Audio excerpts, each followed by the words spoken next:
आप सभी भाई बहनों का आध्यात्मिक ऑक्सीजन की लघु ज्ञान संदेश कक्षा में एक बार फिर स्वागत है। कल हमने चर्चा रखी थी एक शब्द एकांत में, क्योंकि हम वीडियो के आरंभिक 15-20 लाइनें जो विवरण की होती है उसमें एकांत शब्द और एकाग्रचित्त शब्द अक्सर हम अपनी उन पंक्तियों में दोहराते रहते हैं। यानी कि हम कहते हैं ना, वीडियो को आरंभ से अंत तक एकांत स्थिति में एकाग्र चित्त होकर सुने, पढ़े, देखें, जो भी है देखें। अब आज हम चर्चा कर रहे हैं एकाग्र चित्त। एकाग्र का मतलब होता है जब एक स्थिति विशेष पर आप मन को केंद्रित कर दे। जैसे ना, शब्द क्या है? एकाग्र, एक को आगे रखना। किसको आगे रखना है? चित्त को। देखिए, स्थूल शरीर के स्तर पर जब आपकी हमारी एकांत स्थिति होती है, इसी तरह मन बुद्धि के स्तर पर देखिए, जब इंद्रियों के साथ मन और बुद्धि जुड़ जाते हैं, तभी वो एकाग्र चित्त की स्थिति उत्पन्न होती है। वरना देखिए, आपने अपने स्कूल कॉलेज में भी देखा, कितने बच्चे देखिए अध्यापक की बातों को सुनते हैं।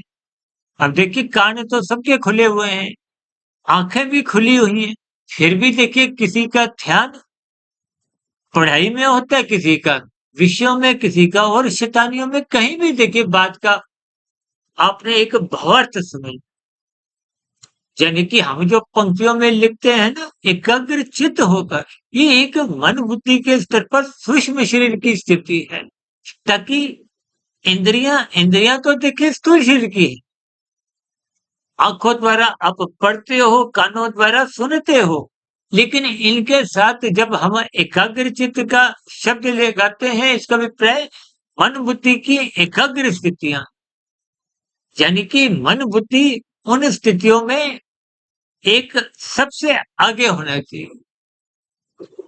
या यूं कहो कि मन और बुद्धि उन स्थितियों के साथ विशेष स्तर पर जुड़ा हो, पूर्ण रूप। देखिए, जब आप एकाग्रचित होकर मन लगा के कहते हैं ना माता पिता बच्चों को कि मन लगा के पढ़ो, वो मन का मतलब ही ये एकाग्रचित हो। कभी कभी हम बच्चा कोई गाड़ी चला रहा है, हम कहते हैं ना थोड़ा ध्यान से चलाओ। ध्यान का मतलब ही ये है, मन और बुद्धि उस स्थिति विशेष में आप एकाग्र होकर चलो। कभी कभी कोई ड्राइवर भी बातें करते हुए जाते हैं, तो हम कहते हैं ना, नहीं नहीं आगे ध्यान से बातें मत करो।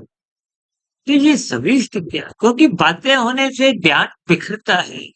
बिखरे हुए ज्ञान में फिर वो जो शास्त्रों की सूक्ष्म स्थितियां हैं, वो आपको में समझ नहीं आती। इसलिए हम अपनी चर्चाओं में बार बार कहते हैं, एकाग्र चित्त होकर पढ़ो, सुनो। ये सभी स्थितियां आपको में अपने मिले हुए जीवन में परमात्मा से जोड़ती है। देखिए, जब आप गुरु का सत्संग सुनते हो, तो गुरु के प्रवचनों को आप और हम आदरपूर्वक जब सुनते हैं, तो उसका अभिप्राय एकाग्रचित्त स्थिति है। जब हम कहते हैं ब्रह्म मुहूर्त में उठो, तो उस स्थिति विशेष का लाभ उठाने के लिए आपको हमें एक विशेष स्थिति, विशेष लाभ मिलता है, क्योंकि प्रकृति के सत्वगुण की वो शुद्धतम स्थिति हो।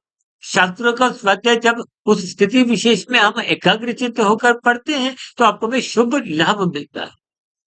दिन में तो देखिए स्थितियां बिखरी होती हैं, रजोगुण तमोगुण की स्थितियां आपको हमें बीच बीच में भटका देती हैं। इसलिए जीवन में एकाग्रचित्त होकर ही अपने जीवन को अनुशासन में रखें, शास्त्रों का स्वाध्याय करें, गुरु के प्रवचनों को सुने, ब्रह्म मुहूर्त में उठे, ताकि आपके हमारे जीवन के आध्यात्मिक उन्नति के दरवाजे। इन्हीं शुभकामनाओं के साथ चर्चा विशेष को यही विश्राम देते हैं। शाम को सर्व कल्याण वृक्ष की तर्क संगत विश्लेषक ज्ञान कक्षा में, और कल सुबह ब्रह्म मुहूर्त ज्ञान उपदेश कक्षा में। तब तक आप अपने आध्यात्मिक मित्र सुधीर भाटिया फकीर को इजाजत दें। वीडियो विशेष को ध्यान पूर्वक सुनने के लिए आप सभी भाई बहनों का बहुत बहुत धन्यवाद।